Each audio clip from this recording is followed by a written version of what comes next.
How's everybody doing today? Good. I missed you all yesterday.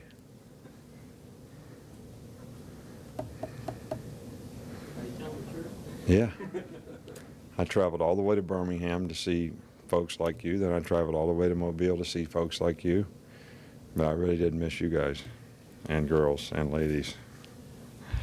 But, you know, really not much to talk about, you know, other than we did review the film of the Tennessee game and reviewed it yesterday with the players.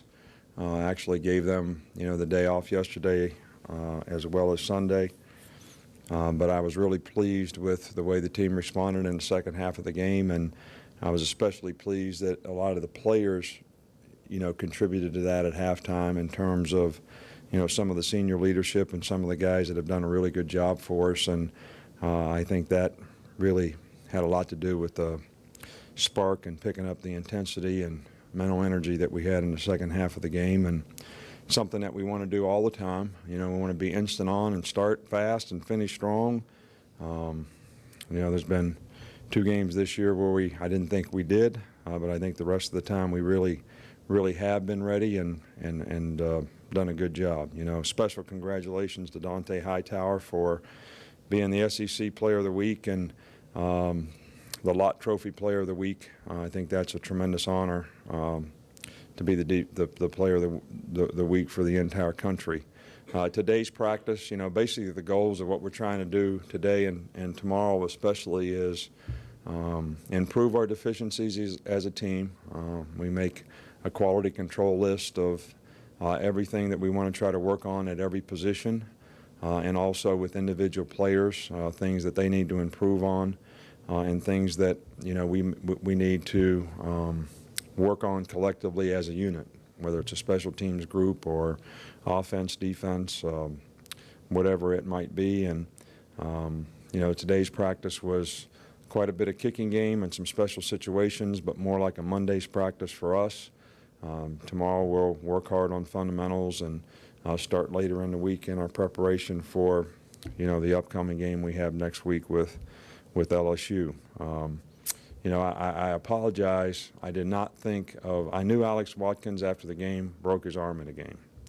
I did not know – I knew Cyrus got injured. I did not know – we did not know until after the MRI what the significance of his injury was.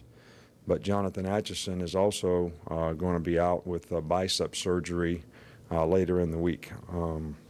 Anthony Steen has been cleared and did practice today. So that's kind of the injury report as I know it.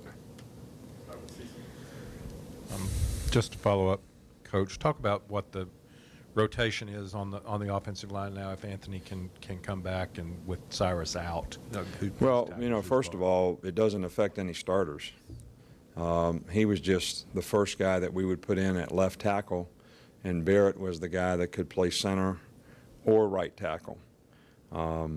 Now, you know, Shepard is the backup right tackle. He's been the backup right tackle all year. Tyler Love is the backup left tackle. But Alfred McCullough has played tackle for us and started in games for us at tackle here before. And we will get him some work at tackle so that he could be a backup tackle as well. And that's pretty much how we'll try to go about it. Was that about a good game that Hightower's ever played here at Alabama? He played a really good game. I think he made a lot of plays. I think he had like 25 production points, which, you know, is a pretty significant amount. We've only had a few guys have more than that, you know, ever since we started doing this type of thing. And, you know, that's a lot of tackles, a lot of batted balls, interception. Really did a really good job and did his job well in the game. It wasn't just that he made plays, but he graded out well and was in the right places and really contributed to, you know, a short yardage stop on third down. Not the one on fourth down as much, but as the one on third down. So, you know, he had an outstanding game, really played well, and affected everyone else with his leadership.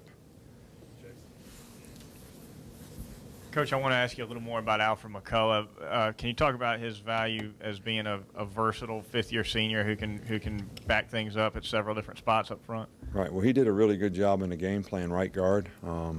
Played well, for us, and you know, he can play right guard, left guard, and he's athletic enough to play tackle, even though he doesn't have maybe the prototype size, but because he is a good athlete, he does a pretty good job, you know, for us when he has to play tackle. So when you have guys like that, you know, especially in the offensive line, it makes it so much easier to be able to get your best guys, you know, out there.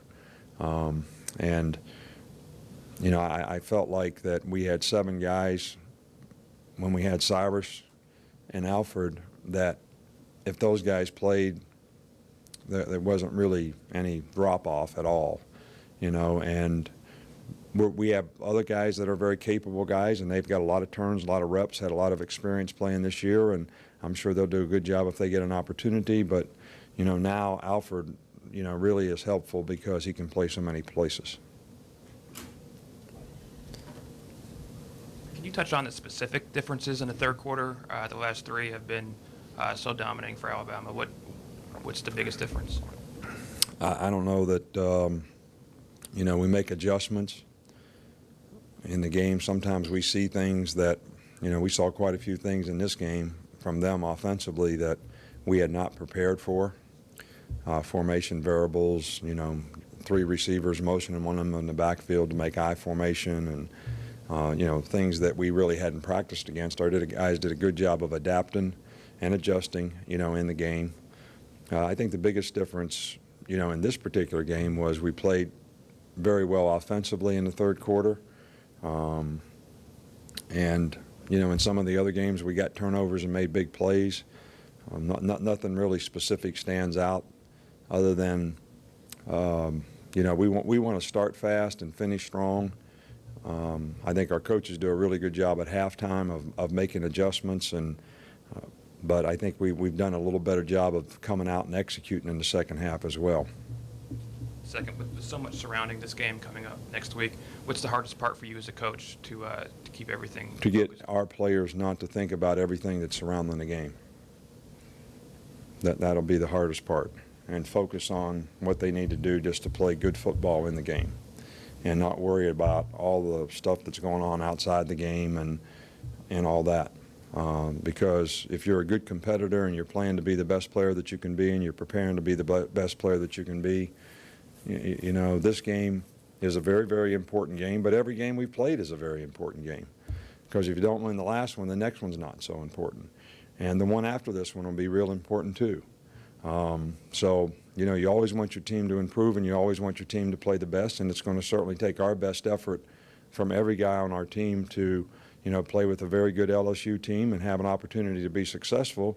And that's our goal, but that's our goal in every game.